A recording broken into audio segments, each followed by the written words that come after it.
Pinaghahatak na ang mga sasakyang iligal na nakaparada sa mga kalsadang daraanan ng andas ng Poong Jesus Nazareno. Pati tindang lumalagpas sa bangketa, tinibag. Nasa frontline ng balitang yan si Gerard de la Peña. 6 na araw bago ang kapistahan ng Poong Jesus Nazareno, nag-ikot-ikot ng Special Operations Group ng MMDA sa mga kaling daraanan ng andas. Isa riyan ang Carlos Palanca Street. Ang bumungad sa kanila ang hindi bababa sa 20 tuktok na iligal na nakaparada sa sidewalk. Ang ending, umulan ng violation ticket. Palusot naman ang isa sa mga natiketan, nagsimba lang sila. Kaya nandito na yan dahil araw-araw ng Friday namin ngayon. Simba namin, mga alaw na pa po bago matapos. Oh, kaya wala pong kataw-taw eh. Pinagbigyan naman ang mga sasakyang nakapark na may driver.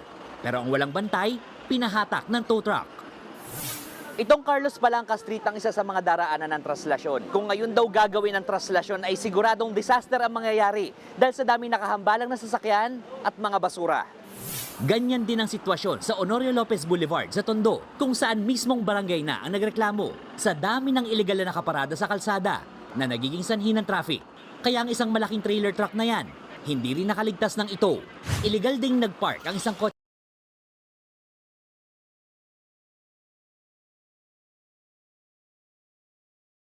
Araw ko, kita ako, hindi, di ba? Hindi naman nila babayaran kita ako. Sila kumita sila. Wala ring takas ang bubong ng tindahan nang baklasin ito dahil sinakop na rin ng bangketa. Babala ng MMDA, kukumpiskahin nila ang lahat ng mga panindang nakahambalang sa kalsada. Nakasanayan eh. So it's been there for how many years? Yung iba nga dyan, baka decades na eh. So what we're trying to change here is yung nakasanayan. Git ng MMDA, isa kasi ito sa alternatibong daanan sa araw ng traslasyon. Mahigit 100 na natiketan, habang 18 sasakyan naman ang nahatak. Sa ngayon kasi, balak pabilisin ang prosesyon ng andas matapos ang halos 15 oras na traslasyon noong nakaraang taon. At kung talagang susunod po sila sa mga inilatag natin na mga alituntunin, definitely po mas bibilis po yung ating prosesyon na magaganap. Sa inilabas na announcement ng Quiapo Church, kasado na ulit ang daraanan ng traslasyon, nakapareho sa ruta noong 2020.